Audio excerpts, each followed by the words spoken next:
understand the students and their needs. I want to guide the students in another capacity. I believe that I am eminently qualified to fill this position more effectively than a substitute. As such, I am requesting that you consider me for the guidance counselor opening in item number 141A. Thank you.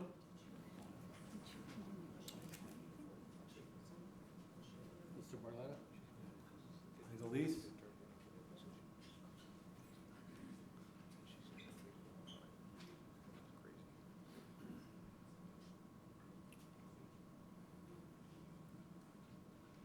Hello, my name is Ibeliz Eufrasio Charles, and I want to make a reference to 141A2 and the comments that Mr. Daniel Rogers did, and I found them in the standard speaker. When my husband told him that it's very important to hire a bilingual counselor, Mr. Rogers said, we can hire somebody who doesn't apply. I can't understand, Mr. Rogers, how you can say that when you know that we have a people, they are bilingual, and they apply for position for guide counselor, for social work, and you and the school district continue to ignoring those people. So I will like it that you continue to say that kind of things to the newspaper that all the community reading, and they go believing that's true. So you have people that don't only apply for go to the cafeteria or go to the clinics. That's a normal, we get it advertisement, but you have people that they have a master, that they go to the college, and they are bilingual, and they can be very qualified for any position that you, if you put it to the opening, and they apply. Thank you.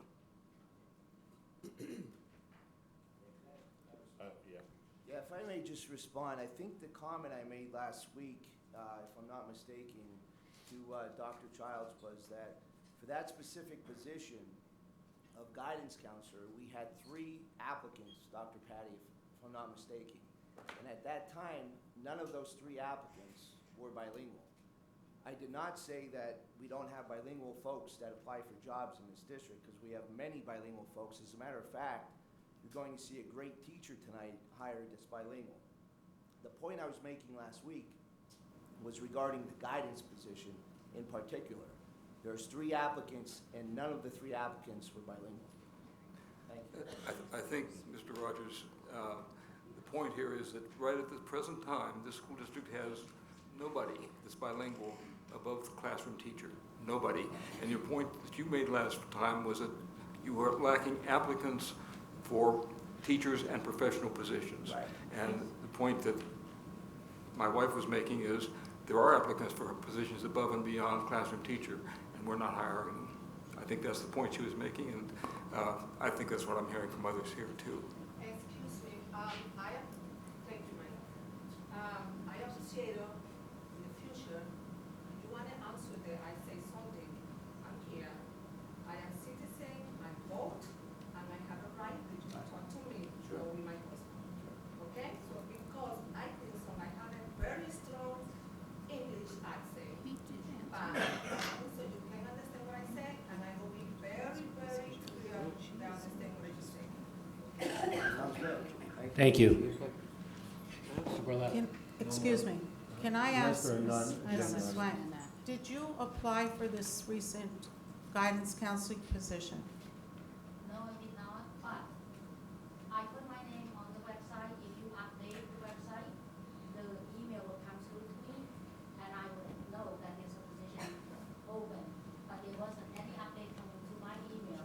And I also frequently check the website also for the guidance counseling position. And I only know this after you hire someone. It was posted. It was posted. How long is it posted for? We post for 5 days. 5 days. How long? 5 days. We post for 5 days. No. It's supposed to show up on all board members' on all board members' emails, and it never showed up on my email, ever, at all. And I don't think it did on Mrs. No. Cosmo's either. I'm sorry, if it is updated on the website, as you claim it is posted, wouldn't it be updated on the website and an email would go to whoever put your name or phone number on Just the that posting. website? Because that's what it does when Ms. B updated the position, any positions of teaching, it would come through to me in the email. Will come through to you. Yes, this particular one. And I also checked the website. Perhaps maybe I'm not checking on the right week. I don't know. Okay, thank you. Is there anyone else in the I'm audience that would sorry- like to I'm sorry comment about that. on an agenda item? We're all not. No one else? No, we have others, but none. Non-agenda. Okay. Wait till after. Okay, we'd like to call on the student rep right now, Faith Russo.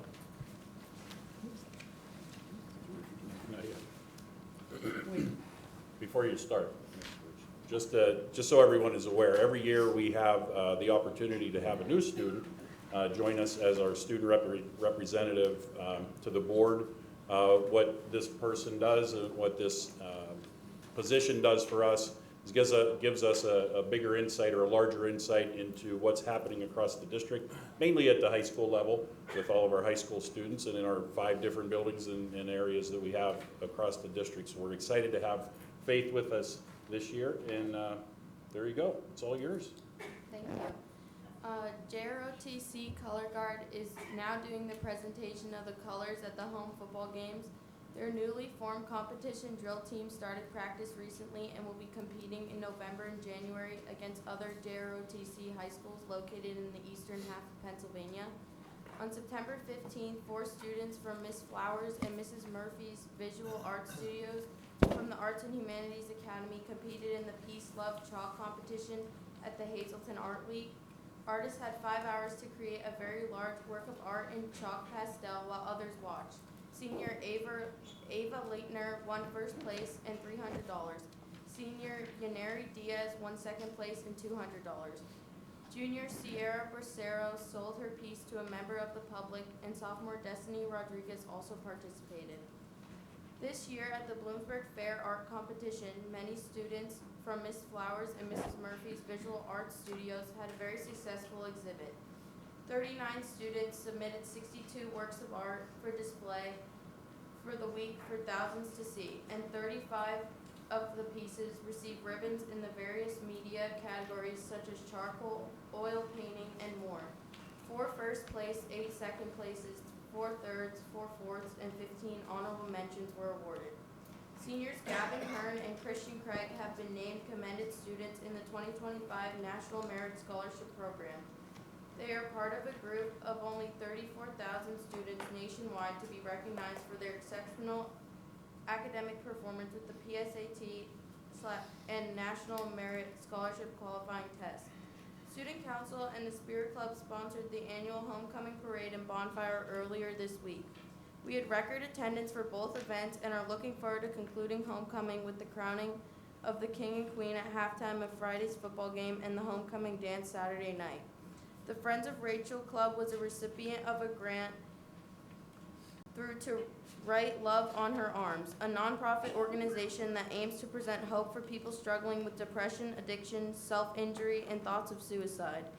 The purpose of the grant is to help students in grades 9 through 12 spark authentic conversations about mental health. The program is called Between the Bells and provides teachers and administrators with unique daily activities and resources to lead conversations and opportunities for school-wide participation. It is our hope that Between the Bells will be facilitated right before Christmas break when mental health struggles increase to provide hope over the holiday season. Sophomore Callum Dormer was selected as a Young Ambassador of Pennsylvania through Keep PA Beautiful. The goal is to help keep our community beautiful and litter-free by conducting surveys, having an educational lecture about keeping PA beautiful, and having a community cleanup. Thank you. Great job. Thank you. Ms. Russo, thank you very much. We'll look forward to your presentation each time. I hope you will go beyond talking about individual events in the district, in the high school, and get into the way that the students feel about what's going on here. That's very, very important. So in past school board representation, what we've found is discussions about clothing issues, discussions about access to athletic facilities, things of that nature. And if you can bring that to us, I would appreciate that very, very much. Okay, thank you. It just enhances what you've already done. Thank you so much. Thank you. Thank you again, Faith. Thank you. I need a motion to approve the board meeting minutes for August 22nd and September 5th. Motion. Motion. I have a motion and a Second. second. Motion by Mrs. McBride, second by Mrs. DeCosmo. All in favor of approving both sets of minutes, say aye. Aye. Any opposed? Ayes have it, motion passes. I need a motion to approve the treasury report for August 2024. Motion. Second. Motion and a second. Motion by Mr. Barletta, second by Mrs. McBride. All in favor of approving the August Treasury Report, say aye. Aye. Any opposed? Ayes have it, motion passes. Okay, before we jump into the main part of the agenda, we have a couple presentations this evening.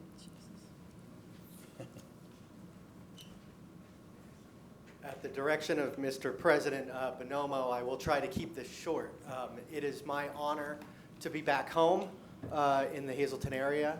For those of you that don't know me, I am Kevin Busher. I am the Chief Advocacy Officer at the Pennsylvania School Boards Association. For those of you that do know me, I am John and Linda Busher's son. And I'm seeing a lot of faces going, oh, that's who that is. That's right. It is my honor to be here to present an honor roll to both Mrs. McBride and Mr. Bonomo.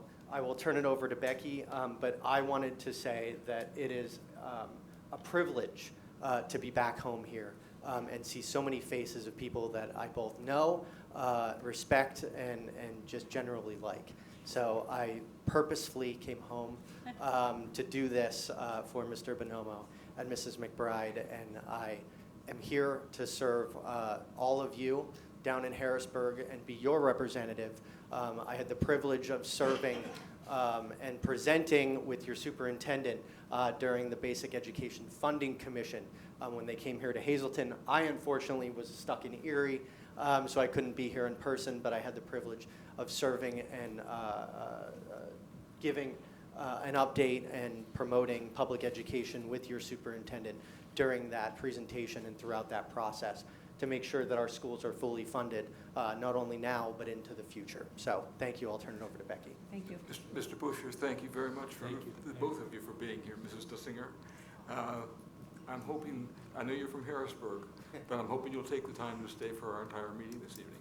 I think it would be very, very helpful, and get to understand us and get to see us again. Thank you. Thank you. Tell your dad we said hello. Hi, good evening. My name is Becky Dessinger. It's an honor to be here too, representing the Pennsylvania School Boards Association.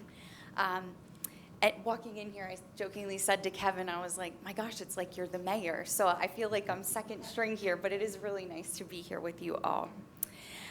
School board service is a tremendous commitment, one in which directors face numerous challenges in an ever-evolving public education landscape.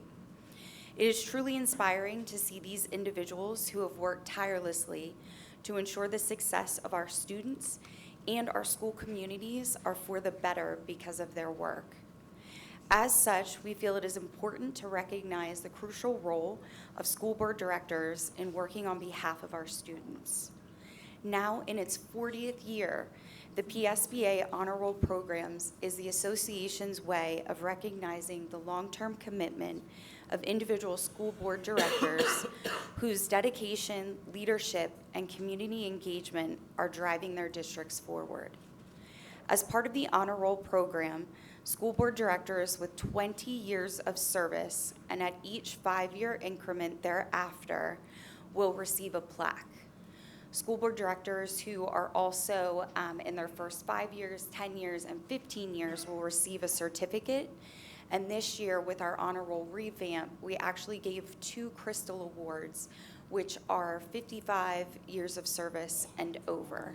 So amazing accomplishments by all, but I'm very pleased to be here to recognize the following for giving generously of their time in support of public education in Pennsylvania, and present an honor roll plaque to Anthony Bonomo, and then also a 5-year certificate for Ellen McBride. Thank you both for all that you do and have done and will continue.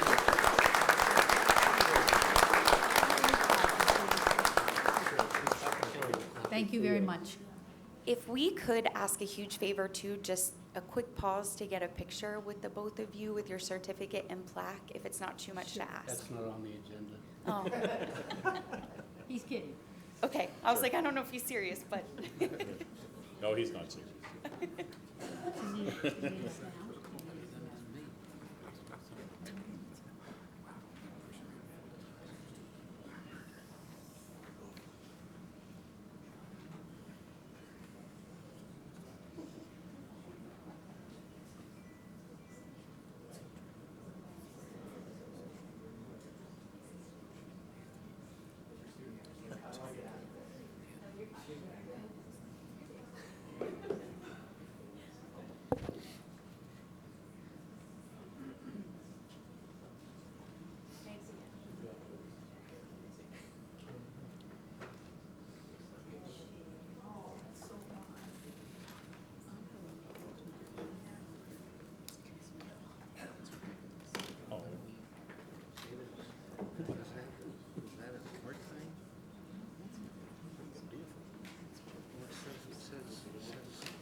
Okay, enough nonsense, let's go home. Yeah, let's go. Okay, we're not done yet. This is a good night.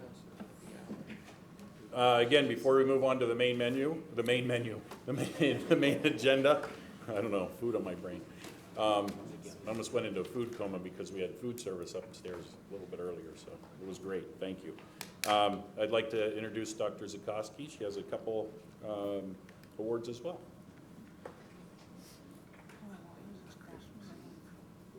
I hope that trophy's mine. Absolutely. Great, Four. perfect. For just being me. There's better things in the bag, though, I Oh, promise. okay. I'll take a bag.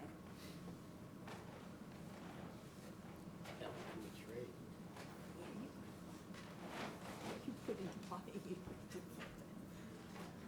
Alrighty, before Dr. Zukoski speaks, my name is Scott Shapiro, and I support Hazleton Area School District with Renaissance Learning, which I'll speak about in a moment. But first and foremost, I want to thank the Board of Education and everybody for allowing me to be here. I want to start with a quick quote that once you have learned to read, you will be forever free, with Frederick Douglass, and the importance of reading. And today, the reason I am here is to present, in collaboration with Dr. Zukoski, awards for students who have read the most books over their summer with our Mayan Reading Challenge. And our goal with Renaissance Learning, and Mayan specifically, is to empower students to have books in their hands at any time, whether that be in the classroom, at home, and those books to be in any language. So those books are in English, in Spanish, in French, in Arabic, and so on and so forth. So the purpose of our supports is really to do just that, is to allow students to be forever free with the gift of literacy. I really do want to thank Dr. Zukoski, who has been instrumental in bringing Mayan to the district and other programs. Another real benefit of Mayan is it is not just K-12.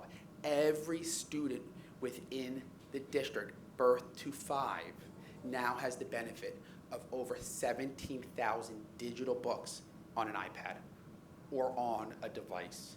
So that early intervention piece, the vocabulary, the language acquisition starting at birth, so that when we get into Hazleton, that importance can now begin at birth. So I want to thank the board, I want to thank Dr. Zukoski, and at this time, we have 4 winners from the Hazleton Area School District that are going to receive something much better than a trophy, which is an iPad, as well as an iPad case. So at this time, Dr. Zukoski. Okay. So we're going to start with Emma, and I'm going to apologize in advance if I don't pronounce your last name. Emma Levering? Levering. Thank you for correcting me. So Emma, if you want to come up and take your iPad, and hopefully you'll use it to engage with literacy and Mayan and many other things, and it lasts you many years in the future.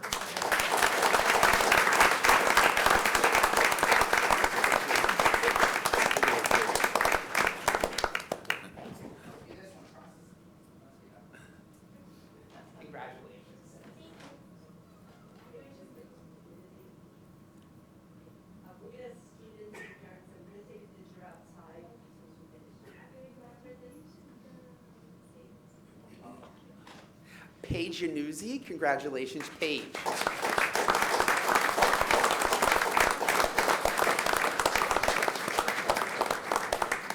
Yonovan Gainley. Congratulations, Yonovan.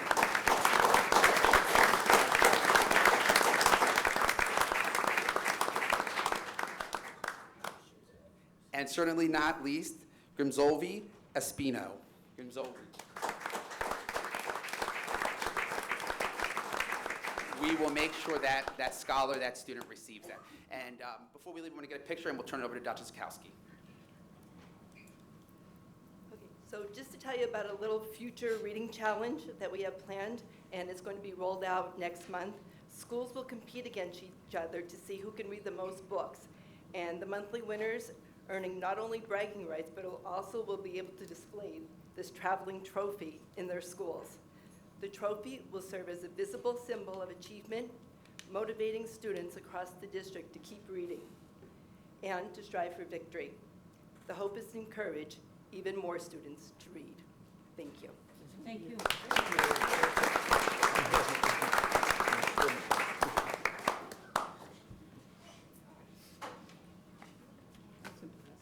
Very. It's very. I didn't say the number of books, but there was Okay, Dr. Uplinger?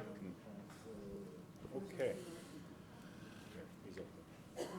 He's up there. Okay, before we move on, there are, as we do every month, have a couple revisions that we need to make on the agenda prior to going to those items and actually approving them. So I do want to draw your attention to a few of those items, and then, as we have done in the past, there are blanks usually on the agenda that we will fill in as we get to those areas. But to change any of the agenda items or to update them, that's what I'm going to do now, or tell you which ones have been removed from the agenda. So we do have item number 34. Sure I'm getting these all. Item number 34 is removed.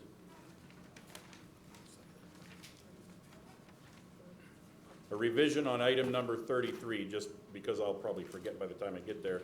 Item number 33, where it says part-time special event security, special event should be crossed off. It does not apply. So it's part-time security. And item number 35, at the very end of the motion, it says transfer. That should be crossed off as well. Okay, and item number 40, letter A only. Letter A only on item number 40, removed.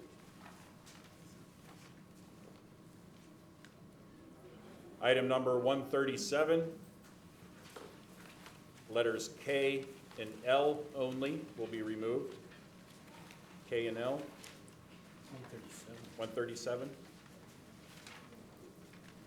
Item 139, we're removing. 139 is removed, and item 142 is removed. How about filling in the blanks? Yep, I'll fill it when we get to the item. I'll fill in those blanks for everyone.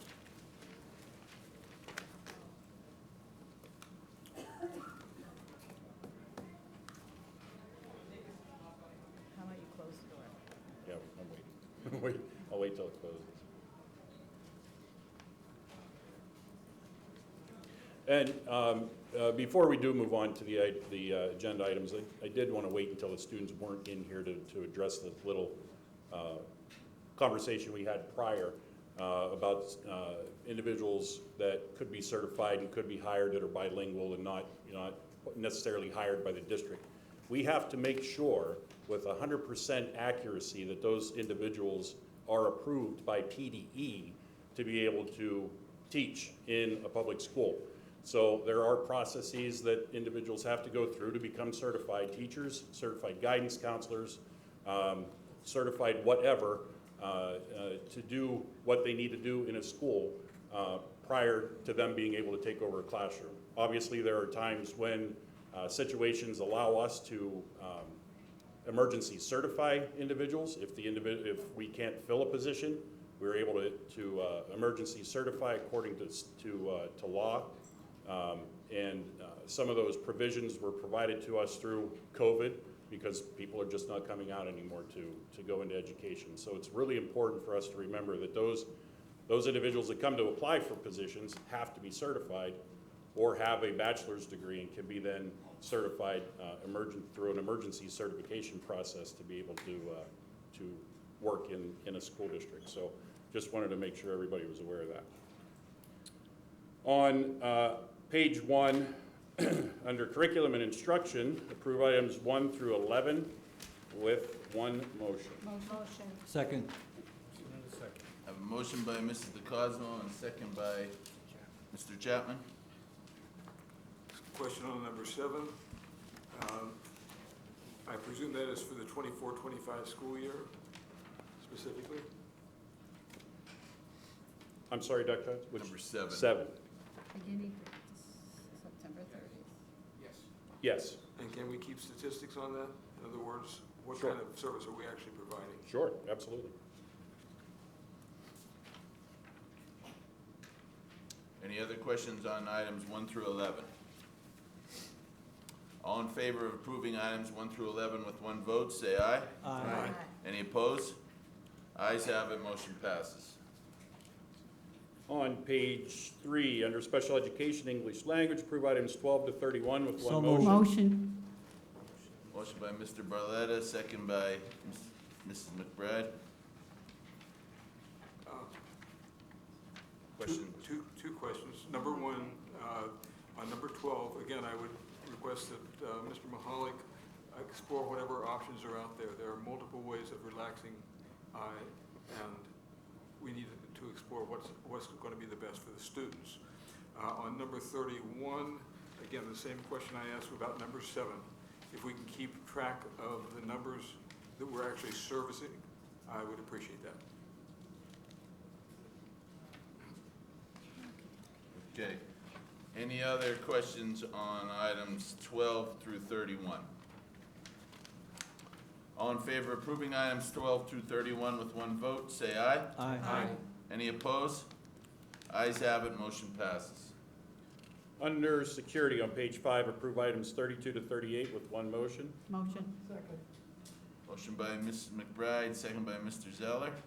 And there is a more of a revision, I apologize to that item number, so I'll just read the entire motion for item number 35. Recommend board appoint Maynette Garcia Duarte as a part-time security officer effective September 9th, 2024. Salary and benefits as per the SPFPA contract.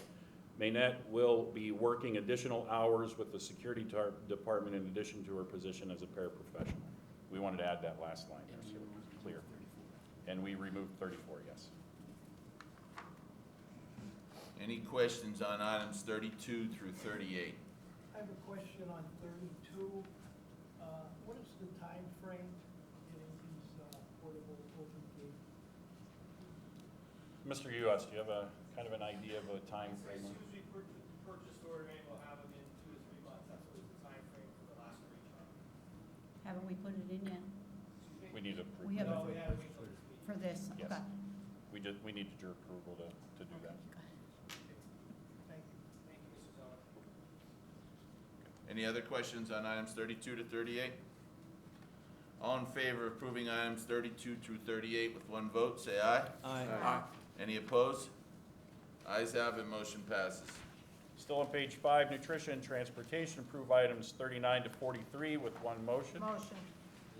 Second. Motion by Mrs. DeCosmo, second by Mr. Kubitz. Just a reminder, 40A is removed. Any questions on items 39 through 43? All in favor of approving items 39 through 43 with one vote, say aye. Aye. Any opposed? Ayes have it, motion passes. Page 6, facilities capital projects, I'll make the approve items motion. 44 and Second. 48. Motion by Mr. Szymanski, second by Mr. Chapman. Any questions on items 44 through 48? Okay. All in favor of approving items 44 through 48 with one vote, say aye. Aye. Any opposed? Ayes have it, motion passes. Under technology, on page 7, approve items 49 to Motion. 53. Second. Motion by Mrs. McBride, second by Mrs. DeCosmo. Any questions on items 49 through 53? Okay. All in favor of approving items 49 through 53 with one vote, say aye. Aye. Any opposed?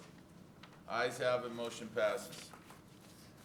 Page 8, student activities, athletics, extracurricular, approve items 54 to 58 with one motion. Second. Motion by Mrs. DeCosmo, second by Mrs. McBride. Number item 58, after the word add in the motion, it should say total. So huddle, add, total, package at an annual subscription. Oh, okay. Any questions on items 54 through 58? All in favor of approving items 54 through 58 with one vote, say aye. Aye. Aye. Any opposed? Ayes have it, motion passes.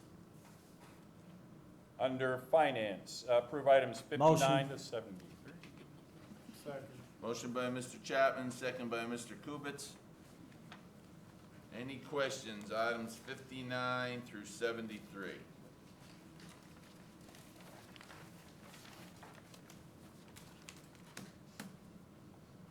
Okay, all in favor of approving items 59 through 73 with one vote, say aye. Aye. Any opposed? Ayes have it, motion passes. Item number 74, I need a motion to pay the bills. Motion. Second. Motion by Mrs. McBride, second by Mr. Zeller. Mrs. DeCosmo. Mrs. Cloud, I'm sorry. Thank you. One and the same. Wait a second. Any questions on the bills? All in favor of approving the bills, say aye. Aye. Any opposed? Ayes have it, motion passes. Okay, we are now on page 12, under superintendent of schools, approve items 75 to 83 with one motion. Motion. Second. Motion by Mr. Barletta, second by Mrs. DeCosmo. Any questions on items 75 through 83? Okay, all in favor of approving items 75 through 83 with one vote, say aye. Aye. Aye. Any opposed? Ayes have it, motion passes. On page 13, approve items 84 to 97 with one motion. Motion. Second. Motion by Mr. Chapman, second by Mr. Zeller. Any questions on 84 through 97? I have several questions. Go to the simple ones first. What effect did the state's cutting of the Sunshine Program have, the Shine Program have on our own pursuit of that particular program? Nothing. So we've been very fortunate. Our program is the only one in Luzerne County that's fully, I can't think of the word, not staffed, but we have, all of our students are, it's full. And we're very fortunate that because we are so large, they fully funded us for the coming year. Good, okay. And with regards to number 90, we're approving the right to review. Is my understanding correct? We're not approving what has been already done. It's not like we're approving a review that's already taken place that I'm not familiar with. Oh, correct. You're just approving the review of the policy. We're not approving an update to it. It's just that every 3 years, we have to approve a review of this policy. Good. And a couple other ones too. I'm glad. Yep. That's a policy that needs to be reviewed frequently. Yes. Okay, now number 85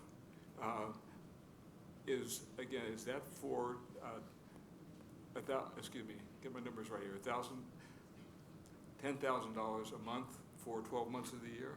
That is correct. Okay, because we're currently paying $7,500 to them for public relations and lobbying, okay? And we just hired Mr. Chapman to help us out with the public relations component.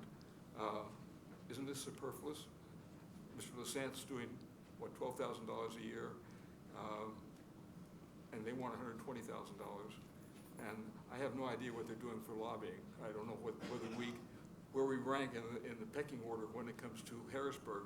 and there's something up for multiple school districts. Sure. I don't know how much we actually get from that. Right. And the local, Mr. Chapman, I have every faith in, he's going to be dedicated to our district, and so I would like to think that he could do the job for public relations. So I will be voting against that. Number 91, I've got some problems with each of those, if I may bring them to the table. Let me start with school volunteers. How frequently are they going to be required to get tuberculosis tests? School volunteers, if I remember correctly, and again, I apologize, I don't have it in front of me. It was, once they are a volunteer, they're, unless they are, Unless they leave. right, unless there's a sever of volunteerism with the district, they're okay. It's just like an employee. Okay. We don't require an employee to get an additional after 5 years or whatever. So if they take a break for 3 years and then they come back? They would have, yes. Okay. Correct. All right, and admission of students, we're saying that if you're not 6 years old, well, let me back up a step. The first 2 weeks of the school year, you can be essentially whatever age and be admitted to first grade. Okay, but after the first 2 weeks, we can't do that. Now, what if you have a student coming from another school district who is 5 years old or is 7 years old and has been in first grade? Mm-hmm. They show up here in January. Are we going to put them in second grade, kindergarten? Are we? No, so what takes place there is that any student, and we all know that there are times that we have to close kindergarten because we're too full. Or close registration, I'm sorry, for kindergarten. However, if a student they were in York, Pennsylvania, or New York, and wherever, and they come to us and they've already gone through kindergarten in that state or in that other municipality, we take them because they've already been enrolled.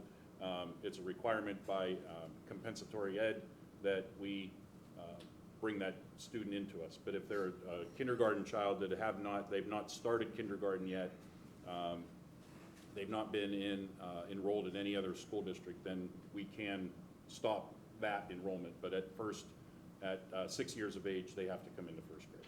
Okay, and so they're 7 years of age, and again, coming from another district, but for whatever reason have been in first grade, they would stay in first grade? Correct, yes. Okay, Yep. good. Okay, and finally on number 138, I read the policy, and there's a lot of things that we're not doing, many of them because we don't have the personnel to do what they say. For example, there was a thing in here that says that there will be somebody in the classroom to provide an equitable education for every ESL student. Well, that just doesn't happen here, and we don't have the personnel to do it. I guess the question is for Attorney Slusser. When you have a written policy. It would be Attorney Rockman. Oh, don't mind me. He changed a little bit. When you have a written policy and for whatever reason you don't follow that, what legal liability does that put on the district? With all due respect, I think that's more of a question for executive session. Yes. Oh, okay. Thank you very much. That's it. Okay, perfect. Thank you. Sorry. Okay, any other questions on items 84 through 97? I just want to add one thing, and I apologize. So any time that we have an update to a policy across the district, what I try to do every time is add it to the district website so you have an opportunity as a community to see it. Those three that are listed here are definitely on there. I put them up myself, so I know they're up there. You can go and review them, and if you have any questions, it gives you the directions what to do. Email me whatever your questions are, and I'll try to get back to you as quickly as I can on any policy questions. The same goes for any of the policies that are already on the website that maybe you want to go and look at and you have a question about. Don't hesitate to reach out. I'll be happy to answer them for you. Thank you. Sorry. Any other questions, 84 through 97? All in favor of approving items 84 through 97 with one vote, say aye. Aye. Aye. Any nays? Ayes have it, motion passes. Again, I apologize. I mentioned nay on 85. I noted that, Dr. Childs. Thank you. Okay, on page 14, approve items 98 to 114. Motion. One motion. 6 steps ahead. Second. Okay. Jimmy, now. Motion by Mr. Chapman, second by Mrs. McBride. Any questions on items 98 through 114? Okay, all in favor of approving items 98 through 114 with one vote, say aye. Aye. Any opposed? Ayes have it, motion passes. Page 15, approve items 115 to 134 with Motion. one motion. Second. Motion by Mrs. DeCosmo, second by Mr. Zeller. Any questions on items 115 through 134? No, we're from 117 through 131, there are actually 14 resignations. And just to make the note that there are 9 of those who are paraprofessionals. Okay. Any other questions? All in favor of approving items 115 through 134 with one vote, say aye. Aye. Any opposed? Ayes have it, motion passes. On page 16, approve items 135 to 140 with one motion. Second. Motion by Mrs. DeCosmo and second by Mrs. McBride. Mr. Krasinski, may I make a suggestion that we suspend the hiring policy for number 135? For what? Because the hiring policy says we have to post that position, and I don't think we want to post that position. Oh. Thank you, So how Doctor. do we Yes, go so back and do that? someone will need to make a motion, as Dr. Childs did, to suspend the hiring policy. I'll make a motion. I'll second it. Okay, motion by Mr. Bonomo, second by Mrs. McBride to suspend the hiring policy, I guess it'd be the administrative hiring policy. Correct. To be voted on first. It should have public comment. Correct, yes. Any public comment on that motion? Okay. Need a second? Second. Mr. Kubitz? Mr. Kubitz, to suspend the hiring policy. You did I had Mr. Bonomo and Mrs. Oh, McBride already. I'm sorry. That's okay. Right, I'm behind the 8 ball. It's okay. Okay, to vote on, to approve the suspension of the administrative hiring policy, say aye. Aye. Any opposed? Ayes have it, motion passes. Okay, Now you go, here you go. now we can do item number 135.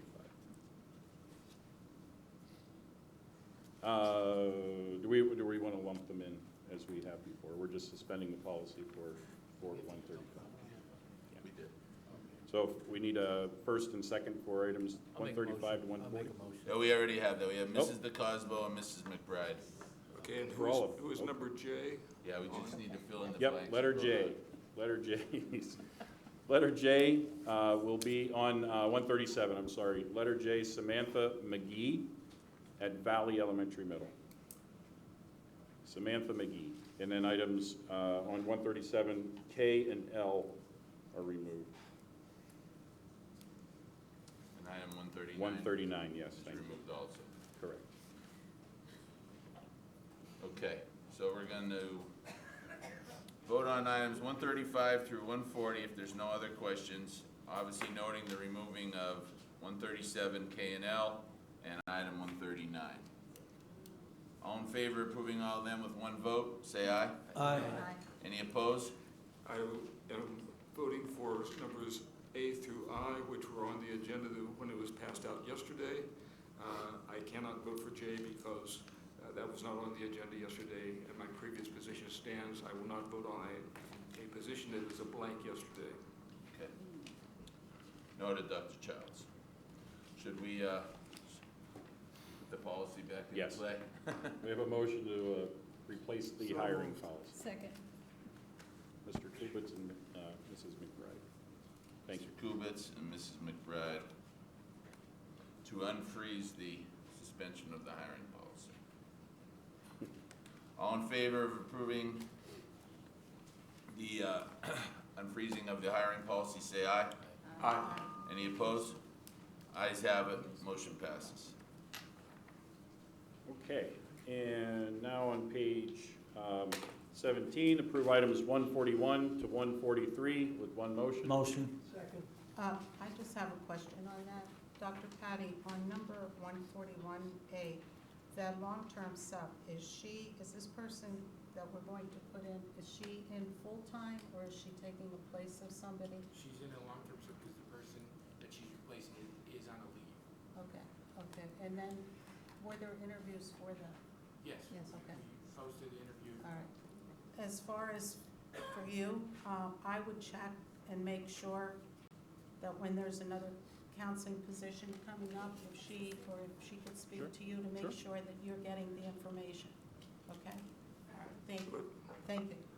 I will make my comment on number 141A. I think Mrs. Byler has been a tremendous asset to the district. She's, for 2 years now, she's awaited for a guidance counselor position. This is the fifth time that she's been ignored for that position. From my point of view, I think this represents discrimination, and this is my meeting tonight. I thank you, the audience, for being here, and good night.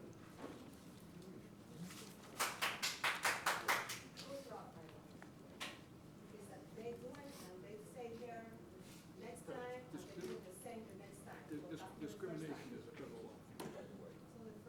So I'm not being involved. There was no application, there was no letter of interest.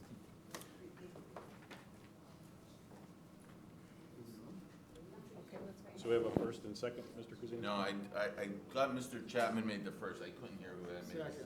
Second, Mr. Kubitz. Thank you.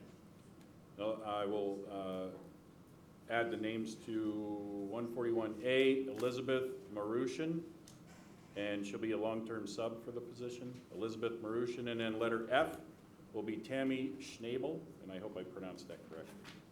Tammy Schnabel.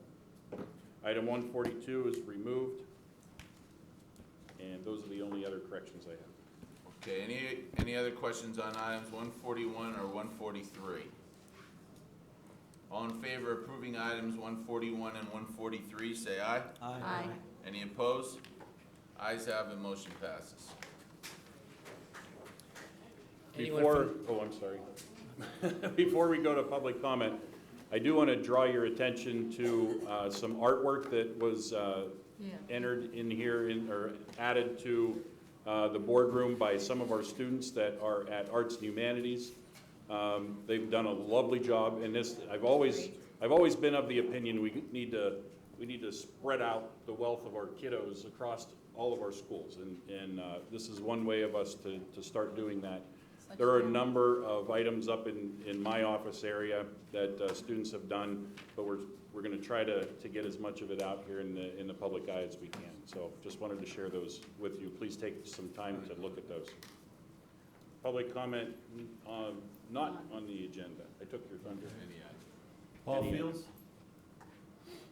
Anyone from the audience have any comments? Yeah, I have a list there. Paul Fields is first. Yeah, I really don't need them.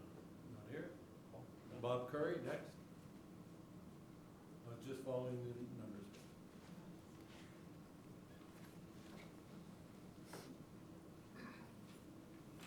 Hello, my name is Bob Curry. I'm the founding president of the Hazelton Integration Project, and it has been my great good fortune to work with a number of students from this district in various capacities. And some of these students are remarkably creative, remarkably intelligent, and we have a group right now that is really unrivaled. They will go to the best schools in the United States. Put that on record. One of the things that we do, though, with our students is we task them with, what can you do to make your community a better place? What can you do? Sometimes it's with food insecurity, sometimes it's with other things. But each student is asked to come up with a plan, what they can do to aid their own community, to make a difference. One of the students came up with a remarkably simple and what should be remarkably effective plan. And that is, we all know that we have a problem in our district. We have an enormous number of immigrant population coming in, still coming in, many of whom are not confident English speakers. And yet we have events at our school district constantly, and there just aren't enough translators. When you have an open house, when you have parent-teacher conferences, when you have lights on after school, there's just 3 of them, but there are many more than that. Why can't we use student translators? Why can't we have people who have translated as late as last week with the Geisinger Medical Center, working as translators for a health fair? Why can't we use them to help out, not replace any of the school translators? But we were told that that would not be possible because of violation of a contract. I am not a contract attorney, but I'm a pretty careful reader. I have not seen any violation of that sort. And then I remembered last year it was in the paper that students were serving, who were good in mathematics, were serving as tutors for other students, for their peers. If that's not a violation of the contract, why is translation for special events? So I guess what I'm asking is for the people sitting in this room to find a way to make this happen. It's remarkably simple, it's effective, and it costs the district nothing. And these are students who are all on the Presidential Volunteer Committee. So these guys are really the top of the echelon students. That's my comment. Find a way. Let's just make it happen instead of saying nope and shutting a door. All right, These kids Mr. work Curry, hard. Mr. Curry, for a minute. Is Mrs. Wagner here? She's not here. First of all, I was a teacher in the district, and whenever we did have open house or whatever, there was a translator in the room for those classes. Secondly, I think, Mrs. Zakowski, maybe you can help me here with the federal thing. It was against the rule. It was a rule that we could not use students in our classroom to help the other students. It was not allowed. Now, Mrs. Wagner would be able to go on this further. However, when I was teaching, and Mrs. Planutis was in there also, we were not allowed to use our students. Yes, they can go over to help them, but as far as to translate or to have them translate for parents, even with the guidance counselors or IEPs, they were not allowed. That was with the state. Well, one of the things that I'd like to say then is, let's find a way to challenge that authority, because it simply doesn't make a ton of sense. No, I know, These but are your, that's- I agree with you. Yeah. If there is a rule, there is a rule. But I guess, once again, what I'm asking you to do is find a way around that rule. It doesn't make a whole lot of sense for your students. It certainly doesn't help any of the parents that are walking around that are language challenged, that have one translator per building when there might be 50, 100 parents in that building. And we have this group of volunteers, willing and eager and capable of doing a fine job. So let's work as a group to find a way around it. It benefits you, it benefits the parents, and it benefits these students. Okay, all right, thank you. Thank you, Mr. And Curry. we will take that into consideration. Is there anyone else? Yes, how do I say it? Eleno Hotel? Hope I didn't pronounce it. Tell us how you pronounce it when you get up there. Oh, yeah. Okay. My name is Lionel Morel. Good afternoon, all. My name is Lionel Morel, and I'm an 11th grader at the Hazelton Area Academy of Sciences. Today, I will be discussing the language program being proposed by Ibn Ibalbuena Marte. I believe that the community, the student body, teachers, and the district will benefit greatly from this program. Firstly, I believe so is because the students will be able to exercise their mother tongue or second language. Personally, as a second-generation student, I grew up hearing Spanish all around me, but I didn't get to exercise it until I was 6 years old, and I was around people who didn't speak Spanish, or English. My second reason why is because that this is an exceptional idea is because teachers will benefit by getting their message across during parent-teacher night. As we heard earlier, there have been translators in the room, but I go to STEM and I have yet not been able to see this. As a high school student, I know that there are things that teachers want to say to parents that cannot be said from the students, especially when there's a language barrier. This program will be able to get rid of the confusion and barriers between parents and students. This means that the district will be able to have a more efficient connection with parents and students. Lastly, our community will benefit from this most of all.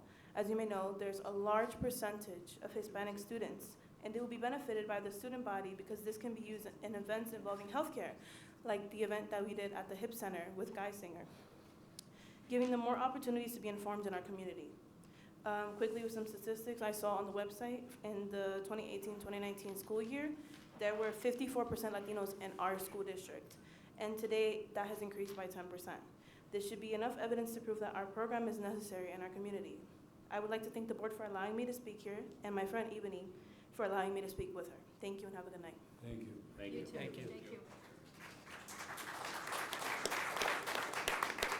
you. Gabriel Garcia.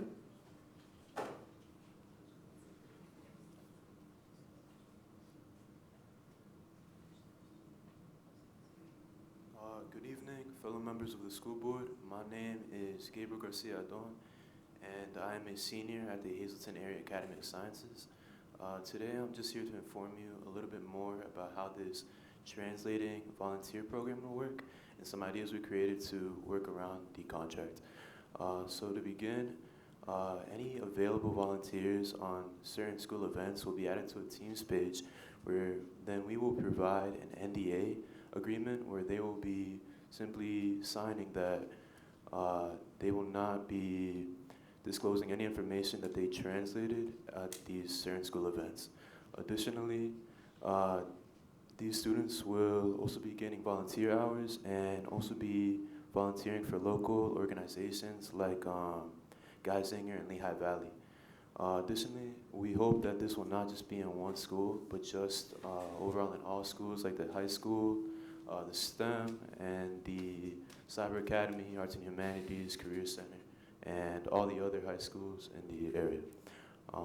And finally, just to close, we just want to reinstate that this is just supplementing the translators, and overall just trying to relieve some responsibilities that they have, and overall being able to have more organized school events and help students practice in a different language, and overall just earn more community hours.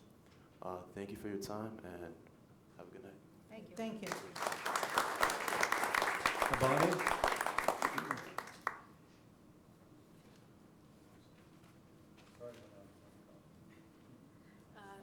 Good evening. My name is Ivani Babuena Marte, and I am a junior in the Hazleton Area Academy of Sciences. And I am here today to propose a language program because of a rising percentage in the student body that speaks Spanish. And this means that there's a rising percentage of parents that speak Spanish. I have personal experience with this because I attended Castle. And as an 8th grader, my mom and I went to the second parent-teacher night. There was no translator that was there because the translator was busy. She was planning on going alone, and she had to call me to go over there so I could translate for her.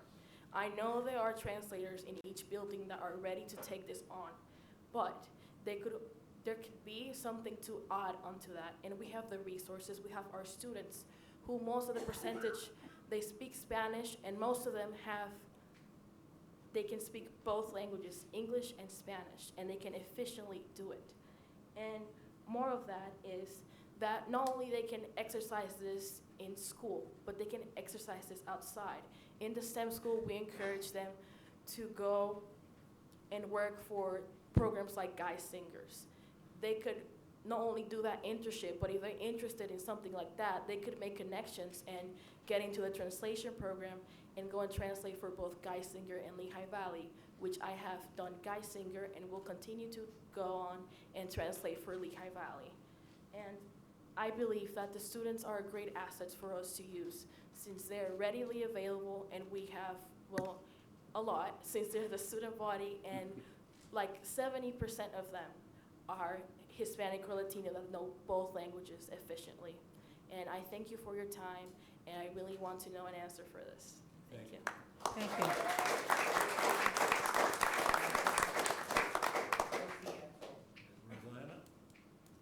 Rosanna Gabriel. Ms. Gabriel, before you start, I just want to address the students. You did a fantastic job, and I appreciate that. Yes. Very nice job. So, Dr. Uplinger, I'm I'm sorry. I'm not discrediting Mr. Curry by any means. So- You did a nice job, too. You did a nice What I'm going to ask, one second, Mr. Shabitsky, and I apologize. I want to ask you, put your thoughts together, okay? Get them all your thoughts together and send them to me. Get them to me in an email. I'll come down and we'll meet about this and talk about it. That was my question. What can we do to help these?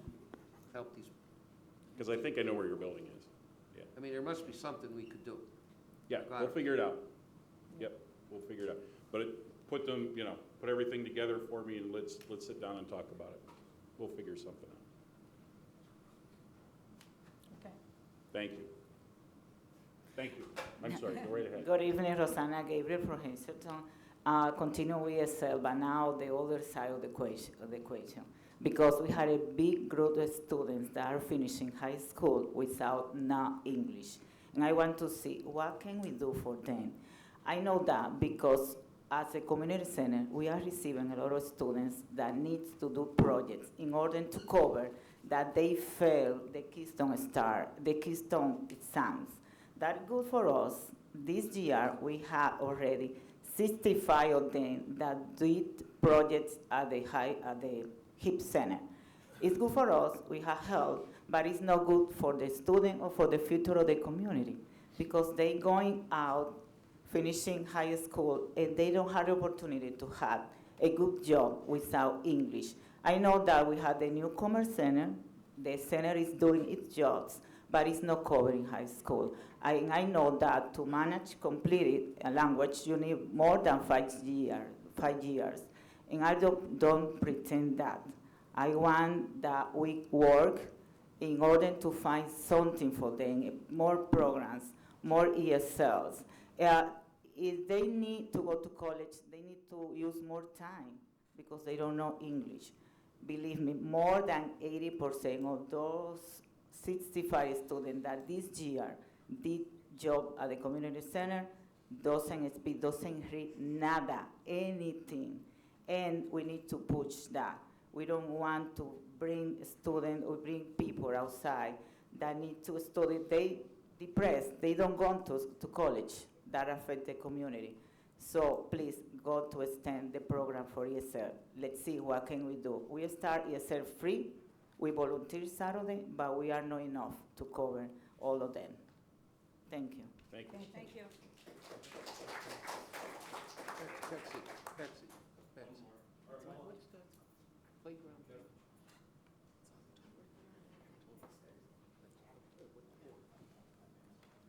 Carmela Yankovich, number 141A. What school is the guidance counselor for? Would be ELC, correct, Dr. Patty? Correct. Yes. Okay, thank you. Number 58, was that in the budget this year? The package for the video productions? Number what? 58? 58. I'll ask it. So what we do is we currently subscribe to a current huddle package, which I believe is for football and some of basketball. So we were asked to expand it to all the other sports like soccer, baseball, and softball. So Mr. Barletta made a budget transfer from another category in order to pay for this. And how do you, it says live streaming, where can you watch the live stream? That's a Mr. Mahalik question. Yeah, so. Oh, okay, that's not okay. back there. So, so we are provided with, and you, Dr. Patty, can share more info. We're provided with a link for it. I post it on our Facebook page. Oh, okay.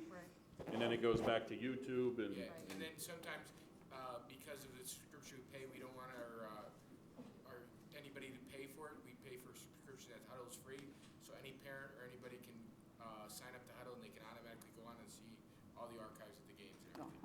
thank you. And then number 85, what exactly does GSL do for the district? A number of different things. So they assist us with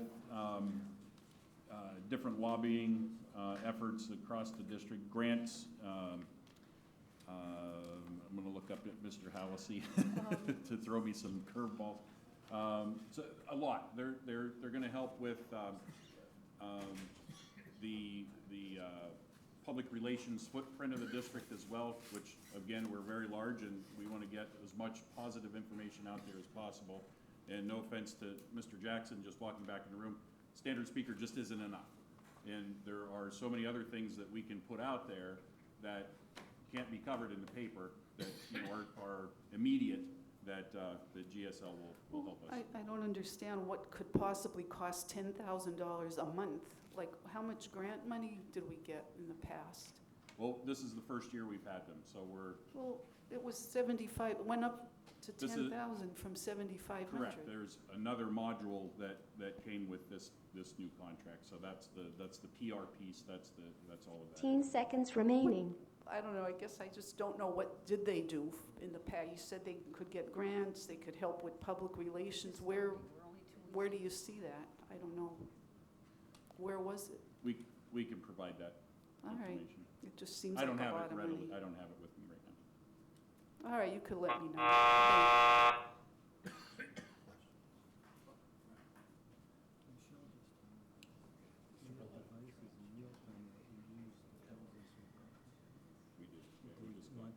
We just got those. But, yeah. Is there anyone else that would like to comment? We have two other, but while you're going, yeah, go ahead. Sure, We go do have, and Mr. Barletta did remind me, and I appreciate that. We do have, Dr. Zukowski reminded Mr. Barletta to remind me that we do have some devices that we just purchased that are real-time translators available to our staff that when you speak into it in English, it'll come out on whatever other English or whatever other language the other person speaks. So we do have those as well that are available to our staff. Janet Karinchak, and I just want to say my little piece here. I'm not in favor of bringing politics into my school board talks, but politicians are the root cause for my protests about critical race theory and gender ideologies. It began back with Barack Obama, who became an advocate of CRT when he was in college, and he idolized Derek Bell, a Harvard Marxist lawyer who exemplified CRT. It skipped over Trump, but then came Joe Biden, the president who introduced CRT with all its racism, hatred, and oppression, indoctrinating children with Marxist ideologies. And then to literally put frosting on the cake, along came gender-affirming care with all its gender assignment surgeries, age-inappropriate books for children, numerous pronouns, and keeping all of this information from parents. Today, there is a social transformation overwhelming our schools and communities with a cultural revolution threatening and consuming the American education system. Our government has caused a catastrophic failure, turning away from education and focusing on CRT and gender ideologies. COVID and Zoom school brought all of these ideologies out to parents, resulting in parents going to school board meetings, speaking up and protesting, hence you got to stuck with me for the past 3 years on this. Critical race theory demonizes people or groups, and so when you see demonization of others or another culture, it's not designed to educate but to divide and destabilize education. CRT is designed to form identity politics and causes the divide and conquer concept. It divides families, separating children from parents by causing conflict with family core values and faith. It gives government control to CRT more power and truth to the Marxist ideology of getting children while they are young and indoctrinating them with this knowledge and gaining control over them. Teachers are the backbone of our education system. They are influential to all children. But in many schools, teachers are given CRT and gender ideology lesson plans to focus on race and gender identity. And teachers are not allowed to deviate from that plan. But the most ironic thing is most school teachers fail to see any racism in the schools. All the kids go to lunch together, they play sports together, whether they're white, black, Asian, Hispanic.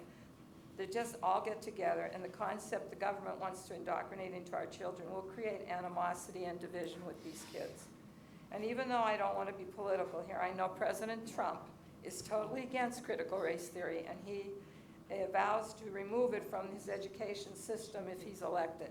So look at the bright side of that. You won't have to hear me anymore. 15 seconds remaining. I just have something to say. Next time, I know we have you speak every single meeting, and I'm glad for it, and you bring us a lot of good ideas, but I really don't want to get into politics or political people or who's running for office. So next time you speak, could we just eliminate that part? And I agree, and I also agree I'm with just Mrs. saying, McBride. yeah. I also agree with Mrs. McBride. I understand where you're coming from, but politics should not be brought into it. Thank you, though. Thank you. Ma'am? Ms. Gamita.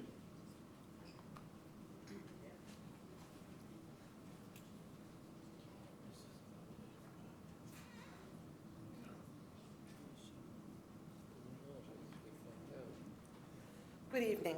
My name is Joyce Gambita. I am president of the Hazleton Area ESP Union. I am speaking tonight on behalf of the paraprofessionals at the Hazleton Area Academy North with their knowledge and support. I would like to read you a letter that was written to inform you of the issues that are present in that building. Good evening. I am writing with sincere and urgent concerns that affect not only staff, but more importantly, the special needs preschool children with IEPs that are serviced here. The location of this facility is St. Joseph's Oblates Church. This facility not only houses our 5 classrooms, but also in a shared space, a karate school and an agency called Beyond Behavior. Prior to the fall start of the school, these health and safety issues should have been identified and taken care of. Listed below are what we feel are the most critical concerns for our staff and our students. This building is not ADA compliant. There are 3 steps off the first floor and 16 steps to the lower level, which is utilized by most students either to enter their classroom or to utilize the indoor gross motor room. Should a physically handicapped child or staff member be present in these rooms during an emergency, the situation would be quite dangerous. In many instances, 2 staff members are required to assist our students down the stairs. There are no exit signs above the classroom doors, no fire evacuation procedures or plans posted or in place. Staff has not been instructed where to relocate with students in the event of an emergency. The back door has a regular house door and lock, rather than a push bar which could be quickly utilized in case of an emergency. The door is often locked, and unlocking it could delay the exiting of the building with our students in an emergency. Security is a huge concern. There is a doorbell at the front door, but there is nobody assigned to answer it. The area surrounding the door is all glass. There would be no protection should an intruder want entry. Because this is a shared space, people of unknown connections to this facility are free to roam the halls and the grounds. There are no radios in case of an emergency. The rooms on the lower level also have no cell phone reception. While each classroom has a phone, they are electronic, and we need a backup system, particularly if a student has a medical emergency and the phone is not within reach. Bathrooms. Men and women employees share the men's bathroom. This is not a single-person bathroom, but rather a bathroom with urinals and stalls. The lack of privacy is unsettling, and it makes all the employees uncomfortable. The women's room has been designated for child changing. The provided changing table is intended for an infant. It is too high for staff to lift a 3 to 5-year-old child and creates a fall risk for the student having their diaper changed. The mat that was given as an alternate changing table is inappropriate. The floor is often dirty from foot traffic, and the staff must kneel on the floor with the child. There is only 1 working toilet for children that are potty training. There is no stool available to assist them, and the stool provided at the sink is a small wooden one that is difficult for a child needing physical therapy to balance on while washing their hands. Can I finish? I'm almost done. The air is musty, smells of mildew, and is not healthy for staff or students to be breathing in. Electrical and phone cords are in child areas. These wires were not placed by our employees and pose a hazard to our students. The playground is atrocious. The fence is not secure, and it is very easy for a child to open the latch and leave the area. There is also a large mound of cement in the middle of the play yard. A running child could easily fall and injure themselves. Remember, these are special needs students that we are supervising, and there are more students than staff. We were promised a grant to have the entire playground redone, but that was rescinded. Hostility from management. When we have raised concerns, we have been told that negativity will not be accepted and that if we aren't happy, that we should just transfer out. This is a school for special needs children. We find it unacceptable for typical students, let alone special needs preschoolers. As this is now a school, I am curious as to how this facility complies or is even licensed by the Department of Education and any other applicable agencies. We have worked very hard as a team, teachers and paraprofessionals, to make the environment pleasant and safe, but we can only do so much. Upper management staff has been here, yet in the month that we have been in school, none of these issues have been addressed. Attached are some of the pictures to demonstrate the severity of some of our concerns. If any of these concerns are investigated and found to be unfounded, we will still feel heard, knowing that there is a true concern not only for the staff, but most importantly, for the special needs preschoolers that we proudly serve. Where's this building at? Where is this at? It is the IE in, I'm trying to think of where exactly it's located. It's the IE up near Wilkes-Barre. They just moved to the new location this year. Yeah. So this is the first year they're in this building? This is the first year that they're in this building. And this is, The lease was signed at the beginning of the summer, I believe, and now, and throughout the summer, they had brought up some of these concerns, but now they have students in there, and they're just really. so this is our early intervention program? Yes. And who from early intervention came up and looked at this building, do you know? I know that they had said, that Mr. Reed had been up there. I'm not sure who else. These are, my paraprofessionals sent me the letter. I'm not sure, but they said people had been up there to look at it, and that they had addressed the concerns with various supervisors who pretty much said, if you don't like it, bid out. Well, no, there's some major, from what I'm seeing here, Yeah. safety Absolutely, concerns. absolutely. You can't use an extension cord for an air conditioning unit. Yeah. I mean, How about we let Ms. we'll see that Reed these get addressed. Yeah, I appreciate that. Yeah. I appreciate that, because they're very, that's hard. very worried about the children. Yeah, it's Mr. Weed, can you very speak hard. on it?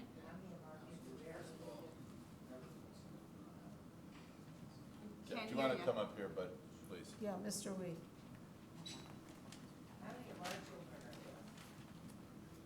They're, no, they're, we sent, early intervention sent services basically all of Luzerne County.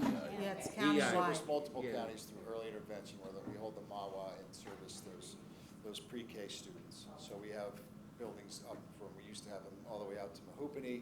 We've centralized, brought our classrooms back to Misericordia, Missouri County Community College. We centralized to the Oblates for a reason. In particular, we had classrooms at John Hines. They were looking to expand some programs, and we were losing classrooms. Those doors at John Hines were never locked. There was never a security issue there. There was a homeless camp behind John Hines that never came to an issue. We also had a place on Beekman Street in Wilkes-Barre next to unfortunately, a drug house that was raided several times. We had no issues. We moved. I get there's issues with change. We've been up there since day one. We had security up with us to look at what we could do to secure it. We are working with the priest at the Oblates. It's easier to have them install the security system. We've tried to expedite it. We are on a list. They're coming out to put the security system in. It's not a district building, so we kind of have to play by different rules. We also get funding from the state, so that's where that comes from. It doesn't come from the district. So the church was nice enough to do that. May change our rent a little bit, but it was a solution to that problem. That is being solved. The issue with cell phone usage, they all have regular phones in their room. Yes, it's a brick building. It's very difficult to use your cell phone. I've been out there. I was actually just there today. We're going to pay for and have some boosters. We can't do it through our internet provider because of restrictions. And I completely understand that, and I know the need to use a cell phone, and it's not important, but is important. We're buying them radios to communicate. They're receiving all new furniture. We had all new floors put in by the church, did that as well, all new floor. Every room has an air purifier and air cleaner in it, every single room. We are working out some, because it's a shared building. Beyond Behaviors is in there. They're a facility that deals with very similar students we do, but it's just a private entity. They're there as well. They've been there for years. We're working with the priest to catch these things that are coming up. So every item they have, we're addressing. We're willing to address, and we're actually going up next week. Several of us are going up to look at to see, what else we can do and expedite things. I drove up today to bring all supplies that we can. We just need to do whatever we can. I mean, we're addressing it. I wish it could happen like this, but it doesn't. And I'll be glad to meet with them. I have met with them several times. Some of that I've heard for the first time. I'm just hearing it now. I mean, I wish you could always come to me, Joyce. I know that. I sent this email this afternoon, so. Okay. And I was up there, and I've talked to the staff and asked how everything's going, and they're good. And there is, yes, issues and concerns that they have with locked doors, and we've rectified that. And we're doing the best we can, and we will continue to do that. It's a great central location. Parents have liked the location where it is. And moving forward, we'll do whatever we can to make it, you know, acceptable for not only students but our staff. I know they work out of there, and anything they need, we'll continue to address it. Mr. Reed, Mr. Reed, were you able to, contract with anybody to clean the place on a regular basis? Do we have like a cleaning? Yeah, they have their own janitorial staff that does that every day. It's sanitized and everything like that. We're actually trying to make it more homely. I was there just trying to give like comfort creatures to the staff and for the students. So, I mean, we're working on it. yeah, it is. It's a work in progress. It's a brand new building, and anytime there's change, there's always pushback. I understand that. So that's why we're going up there as much as we can. And some of these issues are being taken care of, because looking at some of these pictures, I mean, Yeah. Some of them are older pictures. We have, I went to the warehouse today, and whatever I could fit in our van, I could show you pictures of that too. I packed it to the gills to bring up Okay. stuff that is going to address those, from minor concerns to major concerns are going to be addressed. The main one is security, and we get that. We've worked with the priest, and they have hired a company.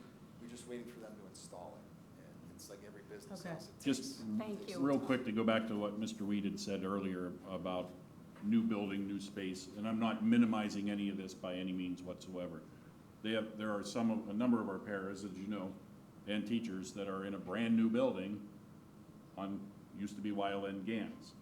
They were complaining because it was new. It was new, a new space, a new area, things like that, but because it wasn't ELC anymore. It was different. This, we are absolutely addressing that, and again, like Mr. Weed said, these are the first time I'm seeing any of these. Yeah. Yeah, some of this is brand new, and to address the playground, we just did get a grant. It was 2 days ago, Monday or Tuesday, we just got a grant that we're going to redo the thing, so that's being addressed as well. Like I said, I got this email this afternoon, so I am really glad to hear that things are being, that I can go back and tell them that things are being. It is. I'm going up at least once a week to meet with staff and see how things are progressing, whatever we can do. I'm also bringing up some of the items that have been delivered that they're waiting on, as simple as a desk and some plugs, little things that are needed, but that needs to be taken care of, and that'll be done weekly. And I know Mr. Mahalik going up as well at a different time. So then there's two of us up there, and then we have our coordinator up there. She's there, I'd say, almost daily, between there and our other place at Kingston. Thank you, Thank Mr. you. Weed, as long Thank as you. we know it's Thank being addressed. Thank you. thank you. Can I make a comment?